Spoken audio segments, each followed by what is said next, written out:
હવે ઘણી જગ્યાએ આપણે પેઇન કિલર લેવા જઈએ છીએ પણ એ લોકો હોય છે, એ ઘણું જ ખતરનાક છે.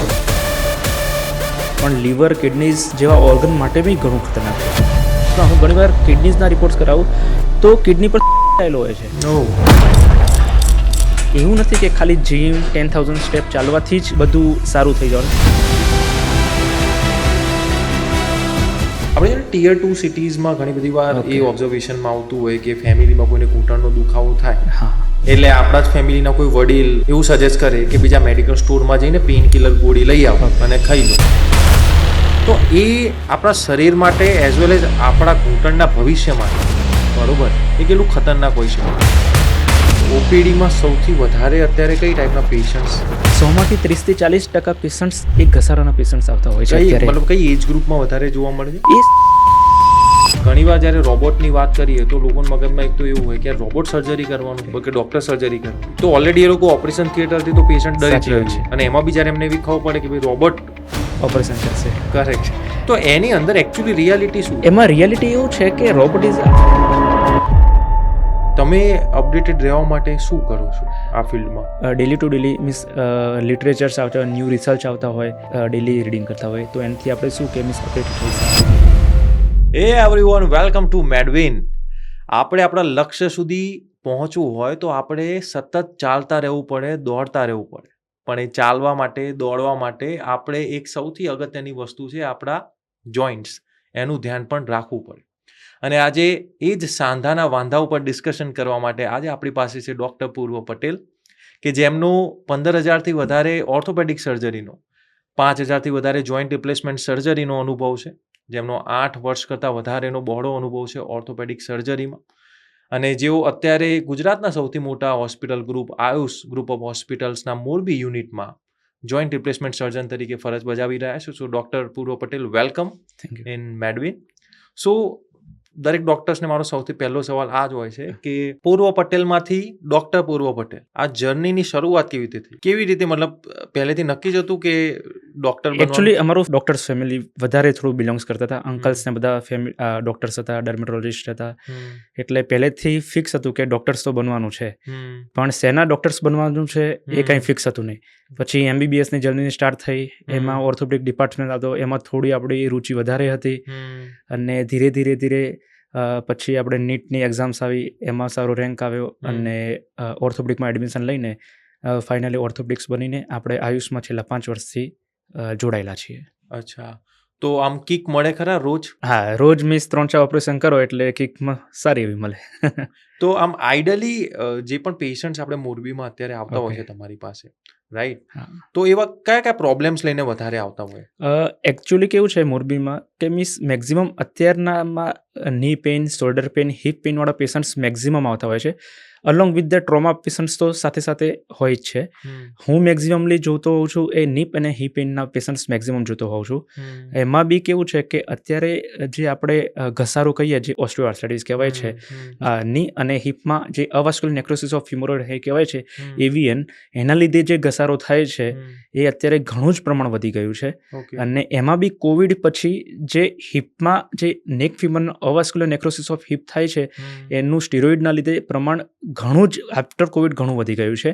અને જ્યારે નીના લીધે કેવું છે કે મીન્સ ઘૂંટણમાં ઘસારા આફ્ટર 50, આફ્ટર 60 ઘૂંટણના ઘસારા અવેરનેસ બી અત્યારે ઘણી સારી આવી છે, અને એનું પ્રમાણ બી ઘણું વધી ગયું છે અત્યારે. એટલે મેક્ઝિમમ મારી ઓપીડી કોન્સન્ટ્રેટેડ ની અને હિપ પેઇન માટેની વધારે હોય છે. ઓકે, તો આટલું બધું આ પ્રમાણ વધ્યું તો એની પાછળ શું લાઇફસ્ટાઇલ જવાબદાર છે કે તમે જેમ કીધું કે કોરોના પછી જે સ્ટીરોઇડનો ઇશ્યુઝ જે આવ્યો? ની માટે કમ્પ્લીટલી લાઇફસ્ટાઇલ જવાબદાર છે. જ્યારે ડેડિકેટેડ આપણે વાત કરીએ કે AVN ફિમોરલ હેડની, તો એ મેક્ઝિમમ કેસીસ હતા પહેલાં 101 જણને થતો, મીન્સ જે પ્રમાણ હતું એ ડ્રાસ્ટિકલી ડબલ થઈ ગયું છે after Covid because of the steroid use. Okay, તો આમ જોવા જઈએ તો અત્યારે તો ઘણા બધા લોકો ફિટનેસ ફ્રીક છે, બરોબર, બધા લોકો જીમમાં જતા હોય છે, કન્ટિન્યુઅસ વેમાં વોકિંગ કરતા હોય, રનિંગ કરતા હોય છે, તો છતાં બી જોઈન્ટ રિપ્લેસમેન્ટ આર્થરાઇટિસના પ્રોબ્લેમ તો જોવા મળે જ છે. તો એની પાછળ શું કારણ છે? એની પાછળ ઘણા કારણો છે. મીન્સ લોકો કહે છે કે હું મોર્નિંગમાં દોડવા જાઉં છું, અત્યારે નવો ટ્રેન્ડ ચાલુ થયો છે કે 10,000 સ્ટેપ્સ પૂરા કરવાના. ઘણી કંપનીઓ એમને પેલું રિવોર્ડ કરતા હોય છે. ઘણા લોકો કહે છે કે હું ડેલી મોર્નિંગમાં 2 અવર્સ જીમમાં જતો હોઉં છું. નો ડાઉટ જીમમાં જાઓ એ હમ. ખરાબ નથી, હમ, પણ જીમ તમે ડેલી 1 અવર્સ કરો છો, હમ, બાકીના 23 અવર્સ તમારી લાઈફસ્ટાઈલ કેવી છે, હમ, પ્રોપર સ્લીપ થાય છે કે નથી થતી, હમ, એ બી ઘણું ઇમ્પોર્ટન્ટ છે. હમ, લોકો કહે છે કે હું 10,000 સ્ટેપ્સ ચાલું છું, હમ, પણ 10,000 સ્ટેપ તમે કેવી સરફેસ પર ચાલો છો, હમ, કઈ રીતે ચાલો છો, કન્ટિન્યુઅસ ચાલો છો. હવે તમને એક્ઝામ્પલ હું આપું હમ. એક કે ઘણા લોકો કહે છે કે મિસ મને ની પેઇન છે, હમ, હવે હું 10,000 સ્ટેપ ચાલીશ તો એ દુખાવું જતું રહેશે, ઉપરથી ઇન્ક્રીઝ થવાનું છે કેમ કે તે જોઈન્ટનું ઇન્ફ્લામેશન વધવાનું છે. હમ, તો ઓલરેડી તમારું મિસ પેઇન છે નીમાં, હમ, તો આઈડિયલી એ આપણે એડવાઇઝેબલ નથી કે મિસ હમ. હવે 50-60 યર્સ હોય તમારે કંઈ ની પેઇન ના હોય અને તમે પ્રોપર મોર્નિંગ જોગિંગ પર જાઓ તો મિસ એ બરાબર છે. પણ મિસ ઓલરેડી ની પેઇન છે અને 10,000 સ્ટેપ પૂરા કરવા જશો તો તમે તમારે ઇન્ક્રીઝ થવાનું છે એ વસ્તુ. સેમ વસ્તુ એ જ છે કે આપણે બધા કહીએ છીએ કે મિસ નો ડાઉટ હું બી કહું છું કે લિફ્ટનો ઉપયોગ ઓછામાં ઓછો કરવો જોઈએ અને મિસ સ્ટેટ જ યુઝ કરવા જોઈએ આપણે. એનું રીઝન એ છે કે એનાથી તમારા જે મસલ્સ છે સરાઉન્ડિંગ એ બી સ્ટ્રોંગ થશે. અને નીમાં મિસ અત્યારે શું છે કે આપણી સેડન્ટરી લાઈફસ્ટાઈલ થઈ ગઈ છે Right. કે હા મિસ 5-6 કલાક બેસીને ડેસ્ક જોબ બેસવાનું. આપણી વધી હા, ગઈ અત્યારે. એટલે desk job is like another type of smoking જ છે. Sitting is new smoking. હા, sitting is a new smoking. Hmm, અત્યારે આ કમ્પ્લીટલી કહેવાય છે કેમ કે મિસ તમે 6 કલાક બેસી રહો છો હમ, ત્યારે તમારા જે હિપ ફ્લેક્ઝર જે આપણે ઘોડાના ભાગ કહેવાય આપણે જે હિપનો ભાગ એ એક જ પોઝિશનમાં એના જે મસલ્સ છે હમ, એ મુવમેન્ટ્સ થવાની જ નથી. એટલે હમ, સેમ મસલ્સ મિસ હિપ ફ્લેક્ઝન એ ટાઈટ થઈ જશે હમ, અને બાકીના મસલ્સની મુવમેન્ટ્સ ઘણી ઓછી થવાના લીધે તમારે મિસ તમારું જે મસલ સ્ટ્રેન્થ છે એ ઘણી ડાઉન થઈ જાય છે. એટલે એવું નથી કે ખાલી જીમ 10,000 સ્ટેપ ચાલવાથી જ બધું સારું થઈ જવાનું, પણ તમે કયા વેમાં એને યુઝ કરો છો. હું બી 100% કહું છું કે 10,000 સ્ટેપ ચાલવા જ જોઈએ, હમ, પણ કોને ચાલવા જોઈએ મિસ એનું બી તમને ગાઈડલાઇન્સ હોવી જોઈએ. જીમ કરો છો તો કઈ પ્રકારનું જીમ કરવું છે અંડર પ્રોપર ગાઈડન્સમાં કરો. જીમ 100% જરૂરી છે, સારી વસ્તુ છે, પણ પ્રોપર ગાઈડન્સમાં કરો એ મહત્વનું છે. હવે 10,000 સ્ટેપ તમે મોર્નિંગમાં ચાલો છો તો હાર્ડ સરફેસ પર ચાલો તો ઇનડાયરેક્ટલી તમને ડેમેજ જ કરો છો તમારા નીને. એના માટે બી એક સ્પેસિફિક સરફેસ આવે એવી સરફેસ પર ચાલો. સોફ્ટ તો મિસ એમાં અનઇવન સરફેસ પર નહીં ચાલવાનું, સોફ્ટ સરફેસ પર ચાલવાનું, તો એ તમારા જોઈન્ટનું લોન્જિવિટી વધારશે. ઓકે. તો એવા કયા કયા સિનારીઓ, કારણ કે આ તમે બહુ સારો મુદ્દો કીધો સરફેસ વાળો. હા. આઈડિયલી છે ને ઘણા બધા લોકોને વસ્તુનું નોલેજ નથી હા. હોતું. એમને બસ એવી અંદરથી એમ ઈચ્છા થઈ જાય કે મારે ચાલવું જ છે બીજાનું જોઈને દોડવું જ છે, પણ એ લોકો એ નથી ઓબ્ઝર્વ કરતા કે ભાઈ મારે શૂઝ કેવા પહેરવા જોઈએ આઈડિયલી હા. ચાલતી વખતે, સ્લીપર પહેરાય કે હા. ના પહેરાય, કેવી સરફેસ ડામરના રોડ ઉપર માટે દોડાય, ગાર્ડનમાં જઈને દોડાય. તો તમે એ સિનારીઓ કહો જેથી લોકોને જેન્યુનમાં હેલ્પ થઈ શકે કે ભાઈ મારે રોજ 10,000 સ્ટેપ્સ ચાલવા છે યા Okay. દોડવું છે, બરોબર? યસ. તો આવા સિનારીઓ આટલી વસ્તુમાં ધ્યાન રાખવું જોઈએ. એમાં એવું છે કે ફર્સ્ટ વર્ષ આપણે વિયરની વાત કરીએ. ચપ્પલ આઈડિયલી ના પહેરવા જોઈએ ચાલતી સમયે. તમારે શૂઝ પહેરવા જોઈએ અને એમાં બી કુશનવાળા શૂઝ આવે છે એ આઈડિયલી પહેરવા જોઈએ. તો અમારામાં કહેવાય કે પ્લાન્ટર ફેસિયાટીસનું પ્રમાણ ઓછું થાય, જે આપણે એક પ્રકારનું સોજાને લીધે ઉત્પન્ન થતી તકલીફ છે. બીજી વસ્તુ છે કે તમારે આઈડિયલી રોડ પર કે ડામરના રોડ પર ચાલાય નહીં. આઈડિયલી તમારે ઓપન ગ્રાઉન્ડ્સ હોય, સ્ટ્રેટ સરફેસ પર, અનઇવન સરફેસવાળું ગ્રાઉન્ડ નહીં. અને ઘણી જગ્યાએ ગ્રાઉન્ડ્સમાં પાથ બી બનાવેલા હોય છે, એ પાથ પર ચાલો, ડાબરની સરફેસ પર નહીં ચલાય. જેથી ફ્યુચરમાં આવા કોઈ કોન્સિક્વન્સીસ ઊભા ના થાય. Yes yes yes. ઓકે. આપણે છે ને જ્યારે હાર્ટની વાત કરતા હોય ત્યારે Okay. ઘણા બધા લોકો એવું કહેતા હોય કે ભાઈ સ્ટ્રેસ, Okay. સ્લીપ એ બંને અસર કરે આપણા હાર્ટની હેલ્થ યસ ઉપર, યસ યસ યસ. રાઈટ? તો શું હાડકામાં એ સિનારીઓ છે ખરા કે આપણી સ્લીપ અને સ્ટ્રેસ એ અસર કરે? 100%. સ્ટ્રેસ બી અફેક્ટ કરે છે અને સ્લીપ બી અફેક્ટ કરે છે. Ideally minimum 6 hours, 6 to 8 hours daily sleep, continuous sleep થવી એ કમ્પલસરી છે. તો એ તમારું જે હાડકાની સ્ટ્રેન્થ છે એ 100% ઇમ્પ્રૂવમાં. કેમ કે ઘણા લોકો શું કરે છે કે મિસ 3 અવર્સ સ્લીપ કરે, 4 અવર્સ સ્લીપ કરે અને જીમમાં જાય, તો ઇનડાયરેક્ટલી એ તમારા ડેલી વર્કઆઉટ અને મેન્ટલી બી તમને અફેક્ટ કરે છે એ વસ્તુ. આપણે છે ને ટિયર 2 સિટીઝમાં ઘણી બધી વાર એ Okay. ઓબ્ઝર્વેશનમાં આવતું હોય કે ફેમિલીમાં કોઈને ઘૂંટણનો દુખાવો થાય, હા. બરોબર? એટલે આપણા જ ફેમિલીના કોઈ વડીલ એવું સજેસ્ટ કરે કે બીજા મેડિકલ સ્ટોરમાં જઈને પેઇન કિલર ગોળી લઈ આવો Okay. અને ખાઈ લો. તો એ આપણા શરીર માટે એઝ વેલ એઝ આપણા ઘૂંટણના ભવિષ્ય માટે, બરોબર, એ કેટલું ખતરનાક હોઈ શકે? એ ઘણું જ ખતરનાક છે. ઘૂંટણ માટે તો ખતરનાક છે જ, પણ લીવર, કિડનીઝ જેવા ઓર્ગન માટે બી ઘણું ખતરનાક છે. હવે ઘણી જગ્યાએ આપણે પેઇન કિલર લેવા જઈએ છીએ, પણ એ લોકો સ્ટીરોઇડ બી આપતા હોય છે, જે આપણા લીવર, કિડનીઝને ઘણી અસર કરતી હોય છે. એટલે મારું સજેશન એ છે એ વસ્તુમાં કે તમે પહેલાં નિદાન કરાવો.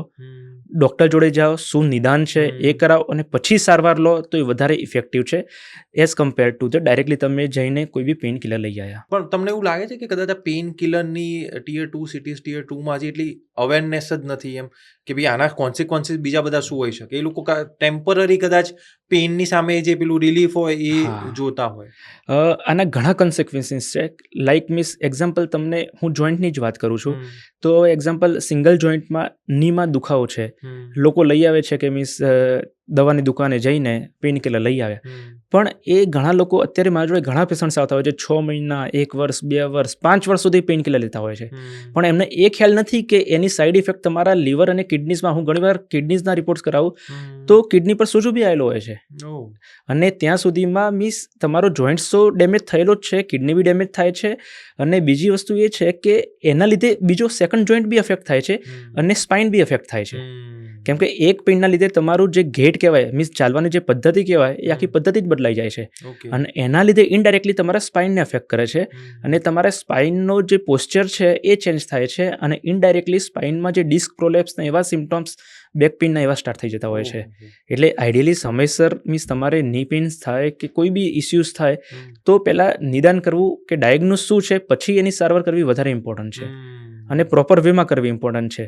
હવે એક્ઝામ્પલ ઘણા લોકો એવા હોય છે કે જે ઓપરેટિવ હોય છે, કે જેને ઓપરેશનની જરૂરત છે પણ ઓપરેશનથી ડરતા હોય છે, તો લાંબો સમય 3-4 વર્ષ એ દવા લીધે રાખે છે, અને એના લીધે મીન્સ સેકન્ડ ઘણા કન્સિક્વન્સીસ એટલા મીન્સ સ્પાઇનને સેકન્ડ નીના ડેવલપ થતા હોય છે, અને ઇનડાયરેક્ટલી લીવર, હાર્ટ ને કિડનીઝના ઘણા ઇસ્યુઝ ડેવલપ થતા હોય છે. પેઇન કિલર એ ખાલી ઇલાજ નથી, પણ એ એલાર્મ બંધ કરવાનું બટન છે. હવે હું તમને એક ઉદાહરણ આપું કે ઘરમાં આપણે શોર્ટ સર્કિટ થઈ હોય તો તમે શોર્ટ સર્કિટની જગ્યાએ જઈને વાયર રિપેર કરશો કે પછી એલાર્મ બંધ કરશો? સેમ આપણા શરીરમાં બી એવું જ છે કે મીન્સ તમારે ઘૂંટણમાં તકલીફ છે, ઘસારો છે, તો એના ઇન્ડિકેશન જે મગજ સુધી જતા બંધ કરશો કે જે છે એને રિપેર કરશો. એટલે આઈડિયલી તમારે પેઇન કિલર લઈને તમે તમારા જે પેઇનના સેન્સરી ઇન્ડિકેટર્સ છે એ તમે બંધ કરો છો. એટલે આઈડિયલી તમારે કોન્સન્ટ્રેટ પેઇન કિલર લીધા કરતાં જે નિદાન છે એ કરીને સારવાર લેવી ઇમ્પોર્ટન્ટ છે. બીજી વસ્તુ તમને એ કહું કે પેઇન કિલરથી તમારો દુખાવો ઓછો થઈ જશે. દુખાવો ઓછો થઈ જશે એટલે તમે ચાલવાનું વધારે ચાલુ કરશો, પણ ઇનડાયરેક્ટલી એનાથી તમારો ઘસારો વધવાનો છે. એટલે આઈડિયલી પેઇન કિલર લેવી ના જોઈએ વધારે. અર્લી સ્ટેજમાં હોય તો અઠવાડિયું 10 દિવસ ઠીક છે, પણ લાંબા ગાળા સુધી પેઇન કિલર લેવી નહીં જોઈએ. ટૂંકમાં એક નાનકડી પેઇન કિલરની ગોળી આપણા શરીરમાં આટલી બધી મોટી વિશેષ સાયકલ ઊભી કરી શકે, નવા કોન્સિક્વન્સીસ ઊભા કરી શકે. એક ગોળી સિવાય બી હું વાત કરું, ખાલી એક કમ્પ્લેન, એક નાની કમ્પ્લેનને તમે ઇગ્નોર કરીને દવા લો છો અને એના લીધે આટલા કન્સિક્વન્સીસ ઉત્પન્ન થાય છે. રાઈટ. આ જ પેઇન કિલરની ગોળી લઈ લે, રાઈટ, અને પછી જો એમાં ના મટે એટલે પછી ઘરવાળા જેવા નવા નુસ્ખા અખતરાઓ ચાલુ કરે કે આપણે માલિશ કરીએ, આ તેલ લગાવીએ ને પેલું તેલ લગાવીએ, અને એમાં ઘસારો મટે નહીં અને ડીલે થતું જાય. સાચી વાત છે. રાઈટ. તો એના વિશે તમે શું કહેશો? આનાથી ઘસારો અટકે ખરા કે લોકો જે અખતરા કરતા હોય એનાથી? 100% નહીં. હું એના વિશે હું કહેવા માંગુ છું કે માલિશ, મસાજ કે સિમ્પલ પેઇન કિલરથી માઇલ્ડ દુખાવો ઓછો થશે, ઇન્ફ્લામેશન ઓછું થશે, પણ ઘસારો મટે નહીં. ઘસારો એ ડિજનરેટિવ પ્રોસેસ છે. એને થોડું સિમ્પ્લિફાય કરી સમજાવો જેથી ટીયર 2 ટીયર 3 ના લોકો પણ સમજી શકે કે ડિજનરેટિવ પ્રોસેસ શું? ડિજનરેટિવ પ્રોસેસ એટલે કે જે ઉંમરના લીધે જે અમુક અસરો આપણી ડેલી હેબિટ્સ, રોજિંદા કાર્યક્રમો, યા રોજિંદી મીન્સ હવે આપણે ખેડૂત હોય કે દુકાનવાળા હોય કે મીન્સ ડેલી લાઈફસ્ટાઈલના લીધે જે ઇસ્યુઝ ફ્યુચરમાં એજ રિલેટેડ આવતા હોય છે એને ડિજનરેટિવ આપણે મોટું કહી શકીએ. એટલે એવું નથી કે તમે જે દવા લેશો એનાથી ખાલી ઇન્ફ્લામેશન એટલે સોજો ઓછો થશે, ઘસારાને લીધે જે સોજો આવ્યો હોય વધારે એ ઓછો થશે, પણ ઘસારો છે તો એઝ ઇટ ઇઝ કન્ડિશનમાં જ રહેવાનો છે. પણ ઘણા એવા બી હોય છે કે જો અર્લી સ્ટેજમાં તમે હોસ્પિટલમાં બતાવી જાઓ, મીન્સ એનો ફાયદો શું છે કે અર્લી સ્ટેજમાં જો ઘસારો હશે તો સરાઉન્ડિંગ મીન્સ ફિઝિયોથેરાપી કે આપણે એ બધી વસ્તુથી ફ્યુચરમાં વધતું આપણે અટકાવી શકીએ છીએ. તો એ આપણે બેનિફિટ થઈ શકે કે આપણે જે ઘસારો છે ફ્યુચરમાં અટકે નહીં. તો અત્યારે તમારે દિવસે ઘણી બધી ઓપીડી પેશન્ટ્સ કન્સલ્ટ કરવાના આવતા હોય, બરોબર? તો એવા કયા મિથ છે કે જે તમે જ્યારે પેશન્ટને કન્સલ્ટ કરતા હોય ત્યારે એમના મોઢેથી નીકળતા હોય અને તમને એમ છે કે યાર આટલી વસ્તુ મતલબ પેશન્ટને નથી ખ્યાલ, એમ આવી ગેરમાન્યતાઓ લઈને ફરતા હોય? પેશન્ટને તો મેક્સિમમ એ જ હોય છે કે સાહેબ અમને ઓપરેશનથી બીક લાગે છે, અમે સાહેબ પહેલાં હાર્ડવેર પાસે ગયા હતા, હાર્ડવેરે અમને કીધું કે આપણે પ્લાસ્ટર કરી દઈશું, દુખાવો તમારો મટી જશે, ઘૂંટણના ઓપરેશન કે કોઈ બી ઓપરેશન કરાવાય જ નહીં, એનાથી આજીવન પથારીવશ થઈ જવાય. એવા ઘણા મીન્સ દરેક પેશન્ટથી નવું સાંભળવા મળે વસ્તુ કે મી સાહેબ ઓપરેશન તો કેમ કરાવવું જોઈએ, તો તમને આજ દિન સુધી સૌથી વિયર્ડ કઈ વસ્તુ સાંભળવામાં કે મળી? ઓપરેશન કરાવીશું તો અમે પથારીવશ થઈ જઈશું. ઓકે. એકચ્યુઅલી આ ઓપરેશન છે એ તમારી જે મોબિલિટીઝ જે અગેન રિગેઇન કરવા માટેનું ઓપરેશન છે. એવું નથી કે તમારાથી મોબિલિટી ડિક્રીઝ કરવાનું ઓપરેશન છે. એટલે તમે એઝ અર્લી એઝ પોસિબલમાં જો તમારો સ્ટેજ 3-4 હોય તો ઓપરેશન કરાવીને તમારી મોબિલિટી રિગેઇન કરી શકો છો. ઇન શોર્ટ, તમે દુખાવો થતો હશે તો તમે ચાલવાનું બંધ કરશો તો ઇનડાયરેક્ટલી ઇફેક્ટ તમારે હાર્ટ, લંગ છે, કિડની દરેક પર પડવાની છે. રાઈટ. એટલે જો તમારી મોબિલિટી જ નહીં હોય તો એ ઇનડાયરેક્ટલી તમારા બોડીને જ ઇનડાયરેક્ટલી ઇફેક્ટ કરે છે. ઓકે. હવે માની લો કે આ આપણું કમ્યુનિકેશન અત્યારે કન્વર્ઝેશન છે, કોઈ 30-35 વર્ષનો યુવાન જોઈ રહ્યો છે, હા, મોરબીમાં ઓકે, બેઠેલો, હા. બરોબર? હવે એના જ પરિવારમાં એના મમ્મી યા પપ્પા, હમ, બરોબર, એ ઘણા ટાઈમથી ઘૂંટણના દુખાવાથી પીડાઈ રહ્યા છે. ઓકે, પણ પરિવાર એ ડાયલેમામાં છે કે ભાઈ આપણે ઓપરેશન કરાવવું કે ના કરાવવું. ઓકે, એ લોકોને એ નથી ખબર કે આઈડિયલી આ બધી પ્રોસેસ કઈ રીતના થતી હોય છે, કયા સ્ટેપ્સ હોય છે. ઓકે, કે ભાઈ ઓપીડીમાં જવાનું હોય છે, એના હમ. પછી આવા રિપોર્ટ્સ થતા હોય, આના ઓકે. પછી આ નિદાન થાય. તો તમે એ સ્ટેપ્સ બતાવો જેથી કોઈ માણસને ક્લેરિટી આવે કે ઓકે. સપોઝ એ લોકો નક્કી કરે છે કે અમારે જોઈન્ટ રિપ્લેસમેન્ટ કરાવવું છે, ઓકે. તો એમાં થતું શું હોય છે? જોઈન્ટ રિપ્લેસમેન્ટમાં એવું હોય છે કે હું ટુ બી ફ્રેન્ક વાત કરું છું હિપ અને ની માટેની ડેડિકેટેડ. હવે કોઈ બી ફેમિલીમાં ની પેઇન છે અને એજ ઓલ્ડ એજ છે થોડા, મીન્સ એમના બા દાદા છે, તો એકચ્યુઅલી આઈડિયલી પહેલાં મીન્સ તમારા નજીકના ઓર્થોપેડિક સર્જનને કન્સલ્ટ કરવા જોઈએ. સ્ટાર્ટિંગમાં આવે ત્યારે મીન્સ જે બી ડૉક્ટર્સ હશે એ એમને એક્ઝામિન કરશે, પેઇન શેના લીધે છે એ ક્લિનિકલ ડાયગ્નોસિસ બનાવશે. પછી એક્સરે માટે means advise x ray blood reports કરાવશે. એક્સરેમાં મીન્સ આઈડિયલી જે ડિજનરેટિવ ચેન્જીસ છે એ એક્સરેમાં આપણે દેખાતા હોય છે, તો એક્સરે કરાવીને એ ડાયગ્નોસ કરશે કે મીન્સ કયા સ્ટેજમાં છે. ઇવન સ્ટેજ 1, 2 એ બધા સ્ટેજ સ્ટાર્ટિંગના સ્ટેજમાં હોય તો આપણે ફિઝિયોથેરાપી મીન્સ મેડિકેશન્સ એનાથી આપણો ફાયદો થઈ શકતો હોય છે. પણ ઘણા લેટ સ્ટેજમાં હોય, હવે એક્ઝામ્પલ 4 સ્ટેજમાં છે તો આપણે ઓપરેશન એડવાઇસ કરતા હોઈએ છીએ. ઓપરેશનમાં એ ટાઈપનું હોય છે કે knee replace means completely tri compartment osteoarthritis હોય તો આપણે means total knee replacement advice કરતા હોઈએ છીએ.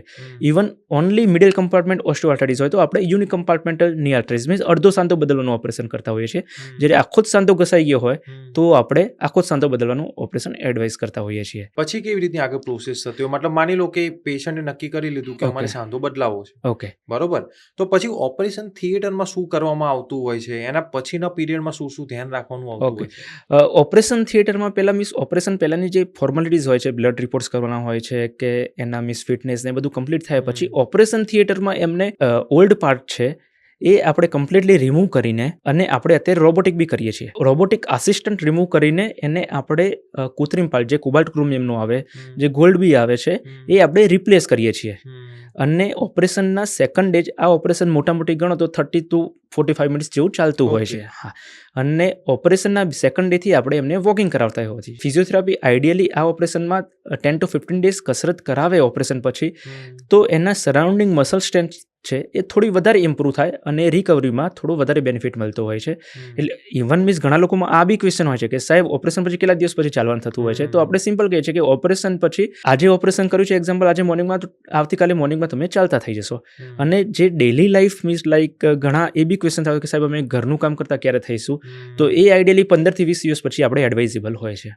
ઓકે. તો તમે જેમ રોબોટિકની વાત કરી, Yes. રાઈટ, કે આપણા ત્યાં આયુષ Yes, મોરબી yes, યુનિટમાં yes. રોબોટિકની રિપ્લેસમેન્ટ સર્જરી Yes. પણ કરવામાં આવે છે. યસ. તો ટ્રેડિશનલ અને રોબોટિક બંને વચ્ચે શું ફરક છે? બંનેના શું એડવાન્ટેજ ડિસએડવાન્ટેજ? રોબોટિકના એડવાન્ટેજીસ એ છે કે એકચ્યુઅલી આપણો સેકન્ડ હાર્ટ છે. આપણું તો આપણું મગજ દિમાગ ચલાવીએ જ છીએ, પણ એ એમનું બી દિમાગ ચલાવશે. એમાં એવું છે કે ઓપરેશન પહેલાં એક સિટી સ્કેન કરવાનો હોય છે, અને એ સિટી સ્કેન એ રોબોટિક સિસ્ટમની અંદર આપણે ઇન્સ્ટોલ કરવાનો હોય છે. તો આપણે એ બી આપણને ગાઈડ કરશે કે મીન્સ આ સાઇઝનું આ આવી શકે છે. બીજી વસ્તુ એ છે કે ઘણા પગ વળી ગયા હોય છે અને એવા કન્ડિશનમાં રોબોટિકનો ઘણો ફાયદો થતો હોય છે. બીજું આપણે સોફ્ટ ટિશ્યુ ડેમેજ ઘણું ઓછું થતું હોય છે.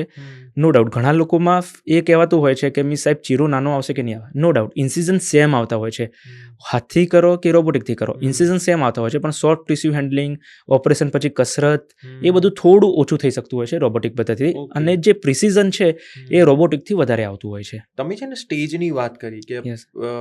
પેશન્ટ છે પહેલા સ્ટેજમાં છે તો ફિઝિયોથેરાપી એનાથી જ બધી વસ્તુ પતી જાય. Yes. જો ચોથા સ્ટેજમાં આવે હા, તો એ સ્ટેજીસ કેવી રીતે ખબર પડે કે અચ્છા આ પહેલો સ્ટેજ છે, બીજો સ્ટેજ છે? એ સ્ટેજ છે એ આઈડિયલી એક્સરે ઉપરથી ખબર પડતી હોય છે. હા, જો અર્લી સ્ટેજ હોય તો મીન્સ આપણે એક્સરે નોર્મલ આવશે અને MRI કરાવવી પડતી હોય છે. એટલે આઈડિયલી ફર્સ્ટ સ્ટેજમાં હોય તો અમે મીન્સ એમને એડવાઇસ હોય છે કે ફિઝિયોથેરાપી અને મેડિકેશન્સ આપતા હોય છે, અને તો બી કન્ટિન્યુઅસ પેન રહેતું હોય તો આગળના MRIs ને એના ઇન્વેસ્ટિગેશન પર જતા હોય છે. જ્યારે સ્ટેજ 4 હોય છે, 3-4 સ્ટેજ હોય એ આઈડિયલી ડાયરેક્ટલી આપણે એક્સરે પર બી ડાયગ્નોસ કમ્પ્લીટ કરી શકતા હોઈએ છીએ. ઓકે, તો મોરબી યુનિટમાં તમારા ડિપાર્ટમેન્ટમાં હા.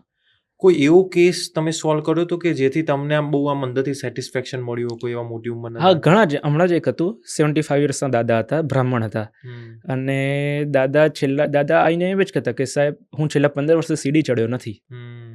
અને દાદાની મીન્સ ગેટ કહેવાય, જે મીન્સ બંને પગ અંદરની બાજુ વળી ગયેલા હતા. ઓકે. તો એમનું આપણે રોબોટિકથી બંને પગનું એક જ સાથે ઓપરેશન કરીને નોર્મલ વેમાં ચાલતા કર્યા. વિધન 15 ડેઝમાં એ સીડી ચડતા બી થઈ ગયેલા. શું વાત છે? હા, તો એ જોઈને જે સંતોષ મળે. હા, એ ઘણો સારો સંતોષ મળે.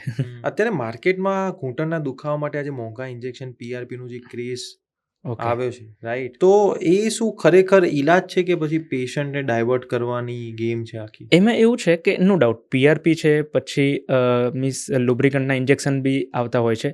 એ અર્લી સ્ટેજમાં આપણે કરાવીએ તો બેનિફિશિયરી છે સ્ટેજ 1-2માં, પણ જ્યારે સ્ટેજ 4 હોય ત્યારે એ ઇન્જેક્શનનો ફાયદો થતો નથી. ઓકે, એટલે અર્લી સ્ટેજમાં એમનો ફાયદો થાય છે, પણ જ્યારે લેટ સ્ટેજમાં આવે, કોઈ બી પ્રેઝન્ટેશન લેટ સ્ટેજમાં હોય તો એનો ફાયદો થતો નથી. તો surgery is the only solution. હા, લાસ્ટ સ્ટેજમાં તો surgery is the only solution. અને ઘણીવાર દર્દીઓને એવું થતું હોય કે એક્સરે નોર્મલ આવતા હોય, ઓકે, બરોબર, પણ સાંધાનો દુખાવો તો એઝ જેવો એવો Okay. રહેતો જ હોય, તો એવું પોસિબિલિટી છે ખરા કે તમારે એક્સરે હા. નોર્મલ હોય પણ? હા, એવી પોસિબિલિટીઝ છે, કેમ કે સાંધાની અંદર ગાદી બી આવેલી હોય છે, લિગામેન્ટ્સ બી આવેલા હોય છે. તો એવા કન્ડિશનમાં આપણે સેકન્ડ રૂલ આઉટ કરવા માટે MRI કરવાની હોય છે, અને એમાંથી આપણે જે લિગામેન્ટ્સની કન્ડિશન કેવી છે, કાર્ટિલેજની કન્ડિશન્સ કેવી છે, અને મેનિસ્કસ એટલે આપણે ગાદી કહીએ એની કન્ડિશન્સ કેવી છે, એમાં તો ડેમેજ નથી ને. ઘણીવાર એક્સરે નોર્મલ્સ છે પણ એમને ગાદી ફાટી હોય, તો પછી એ ડેડિકેટેડલી ખાલી ગાદીનું ઓપરેશન આવતા હોય છે, એ કરાવવા, કાં તો મીન્સ એની એક્સરસાઇઝ કે એની દવા કે એ પ્રમાણે એની ટ્રીટમેન્ટ કરાવવાની જરૂર પડતી હોય છે. ઓકે. અત્યારની જે નવી જનરેશન છે, યુથ છે, એ કેવું કે સેકન્ડ ઓપિનિયનમાં માનતું હોય. યસ. બરોબર.